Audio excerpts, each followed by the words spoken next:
আমার class 10-এর work এডুকেশনের খাতা অনেক বছরের পুরনো। এখানে বীরপুরুষ কবিতাটির কিছুটা অংশ ছবির মাধ্যমে তুলে ধরা হয়েছে এবং পুরো ছবিটি এঁকেছেন আমার পিসিমা, যিনি অধ্যাপিকা ছিলেন এবং হাতের কাজও, সেলাই, আঁকা সবেতেই উনি পটু ছিলেন।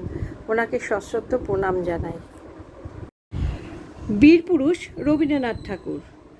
মনে করো যেন বিদেশ ঘুরে মাকে নিয়ে যাচ্ছি অনেক দূরে, তুমি যাচ্ছ পালকিতে মা চড়ে, দরজা দুটো একটুকু ফাঁক করে। আমি যাচ্ছি রাঙা ঘোড়ার পরে টকবগিয়ে তোমার পাশে পাশে। রাস্তা থেকে ঘোড়ার খুঁড়ে খুঁড়ে রাঙা ধুলোয় মেঘ উড়িয়ে আসে। সন্ধে হলো, সূর্য নামে পাটে, এলেম যেন জোড়া দিঘির মাঠে। ধু ধু করে যেদিক পানে চাই, কোনোখানে জনমানব নাই। তুমি যেন আপন মনে তাই, ভয় পেয়েছ, ভাবছ এলেম কোথা? আমি বলছি ভয় পেও না মাগো, ওই দেখা যায় মরা নদীর সোঁতা। চোর কাটাতে মাঠ রয়েছে ঢেকে, মাঝখানেতে পথ গিয়েছে বেঁকে।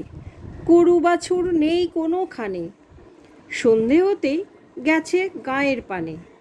আমরা কোথায় যাচ্ছি কে তা জানে, অন্ধকারে দেখা যায় না ভালো। তুমি বললে আমায় ডেকে, দিঘির ধারে ওই যে কিসের আলো। এমন সময় হা রে রে রে রে রে, ওই যে কারা আসতেছে ডাক ছেড়ে। তুমি ভয়ে পালকিতে এক কোণে, ঠাকুর দেবতা স্মরণ করছো মনে। বেয়ারাগুলো পাশের কাঁটা বনে পালকি ছেড়ে কাঁপছে থরো থরো। আমি যেন বলছি তোমায় ডেকে, আমি আছি, ভয় কেন মা করো। হাতে লাঠি, মাথায় ঝাঁকড়া চুল, কানে তাদের গোঁজা জবার ফুল। আমি বলি দাঁড়া, খবরদার, এক পা কাছে আসিস যদি আর, এই চেয়ে দেখ আমার তলোয়ার, টুকরো করে দেব তোদের সেরে। শুনে তারা লম্ফ দিয়ে ওঠে, চেঁচিয়ে উঠল হা রে রে রে রে। তুমি বললে যাস রে খোকা ওরে। আমি বলি দেখো না চুপ করে। ছুটিয়ে ঘোড়া গেলেম তাদের মাঝে, ঢাল তলোয়ার ঝনঝনিয়ে বাজে। কি ভয়ানক লড়াই হলো মা, যে শুনে তোমার গায়ে দেবে কাটা। কত লোক যে পালিয়ে গেল ভয়ে, কত লোকের মাথা পড়ল কাটা। এত লোকের সাথে লড়াই করে ভাবছ খোকা গেলই বুঝি মরে।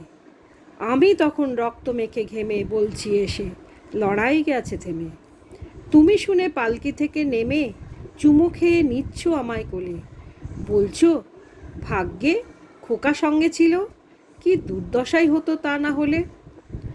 রোজ কত কি ঘটে যাহা তাহা, এমন কেন সত্যি হয় না আহা। ঠিক যেন এক গল্প হতো তবে, শুনতো যারা অবাক হতো সবে। দাদা বলতো কেমন করে হবে, খোকার গায়ে এত কি জোর আছে। পাড়ার লোকে বলতো সবাই শুনে, ভাগ্যে খোকা ছিল মায়ের কাছে।